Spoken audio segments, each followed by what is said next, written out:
কয়েকদিন পর্যন্ত দেখতেছি ছেলে মেয়ে 5 টাকা করে করে ডালবাজি কিনে আনতেছে দোকান থেকে। ওইগুলো দেখার পর আমার একটুও ভালো লাগতেছে না, কারণ ওগুলো ছেঁড়ার পর প্যাকেটটা অল্প কতটুক ডাল থাকে। আমি চিন্তা করতেছি ওদেরকে আমি বাসায় তৈরি করে দিব, কারণ আমার ছেলে মেয়ে বাইরে থেকে কোনো কিছু খাক কিনে সেটা আমার পছন্দ না। হ্যালো এভরিওয়ান, ডেজি কিচেনের একটা ব্লগে সবাইকে স্বাগতম, ওয়েলকাম। সবাই কেমন আছেন?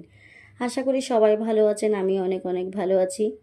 যেই কথা সেই কাজ, আমি সকাল টাইমে ডালগুলো একটু ভিজিয়ে রাখছিলাম। ওইটা যখন ভিজে ডবল হয়ে গেছে তখন আমি একটু পানি ঝরিয়ে নিলাম। নেবার পরে এর মধ্যে একটা ওড়না বিছিয়ে প্যানের থলের মধ্যে আমি একটু পানিগুলো শুকিয়ে নিলাম। যখন পানিটা শুকিয়ে আসছে, একদম শুকনো শুকনো হয়ে গেছে, তখন আমি কড়াইতে পরিমাণ মতো বেশি করে তেল দিয়ে এর মধ্যে আমি তেলটা যখন একদম বেশি গরম হয়ে গেছে এর মধ্যে অল্প কতটুক লবণ দিয়ে এরকমভাবে আমি বেজে নিচ্ছি। হয়তো অনেকে কড়াইটা দেখে বাজে মন্তব্য করবেন, এই কড়াইয়ের মধ্যে যে কোনো কিছু রান্না করলে আমার খুবই ভালো লাগে আর জটপট হয়ে যায়।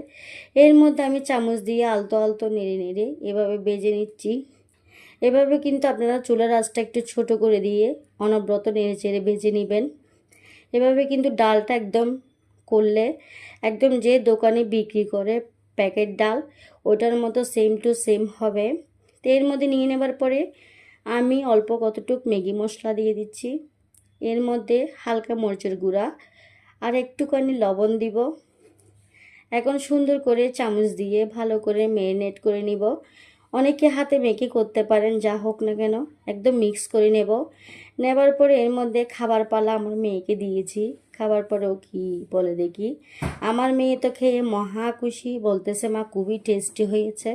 পরবর্তী ভিডিওতে দেখা হবে, বাই বাই।